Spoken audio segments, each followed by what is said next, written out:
Ang requirements, kumbaga, ang Diyos ay humihiling ng malinis at na bagong buhay upang makapasok sa langit. Katlo po, ang Kristiyano ay may bagong buhay. Sabi po dun sa 2 Corinthians 5:17, ang sabi po ng salita ng Panginoon, ito po ang sabi, kaya't kung nakipag-isa na kay Kristo ang isang tao, isa na siyang bagong nilalang. Wala na ang dati niyang pagkatao, sa halip ito'y napalitan na ng bago. Nanay, nasusubukan niyo ba nung kabataan mo naggagawa ka naman ng mga New Year's resolution? Yung New Year's resolution, hindi ba yung magbagong taon?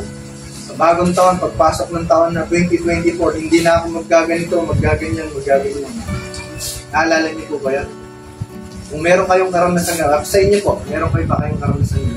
Consistent ang naman. Meron po dati. Meron ganun bago ako maging Kristiyano. Natupad na ako. Hindi naman po. Di ba, 5 days, 3 days pa lang, break na natin yung mga sinumpaan natin kumbaga na New Year's resolution. Kasi mahirap magbago, mahirap magkaroon ng tunay na pagbabago, hiwalay sa grasya niya.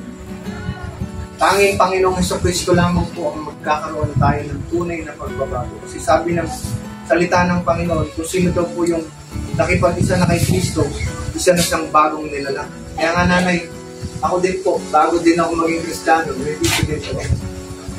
Salamat sa Panginoon po dahil napagtagumpayan ko po yung mga kasi sa tulong at biyaya ng Panginoon.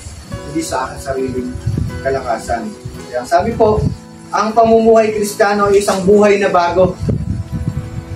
Ang Diyos ay humihiling ng malinis at na bagong buhay upang makapasok sa langit. Hindi pala pwede natin basta na yung mabait ka lang, gano'n ka lang, okay na sa Panginoon. Kailangan daw po, ang requirements, kumbaga, ang Diyos ay humihiling ng malinis at na bagong buhay upang makapasok sa langit. Kasi yung pananampalataya natin, kumbaga, isa sa pamuhay natin. Kung mabubuting gawa natin, bunga yun ng ating pananampalataya sa ating Panginoon sa Kristo. Sabi dito, upang makapasok sa langit sa pamamagitan ng bagong kapanganakan, ang tao ay magiging bagong nilalang sa kapangyarihan ng Diyos. Ang nakaraang buhay ng kasalanan, bisyo at kamunduhan ay mapapalitan ng buhay ng katuwiran. Diba? Kaya nga nanay, yung ibang mga kaibigan natin na dati kasama natin sa hindi magandang bagay, magtataka sila bakit nung nagsimulang magsimbato at maging Kristiyano, hindi na nagsusuga, hindi na nag-iinom, diba? Hindi na kung ano pang masasamang bagay, diba? Magtataka sila kasi nagkakaroon na ng transformation ang buhay mo dahil ito ay Kristiyano. Tinanggap mo na si Jesus Christ bilang Panginoon at tagapagligtas ng buhay.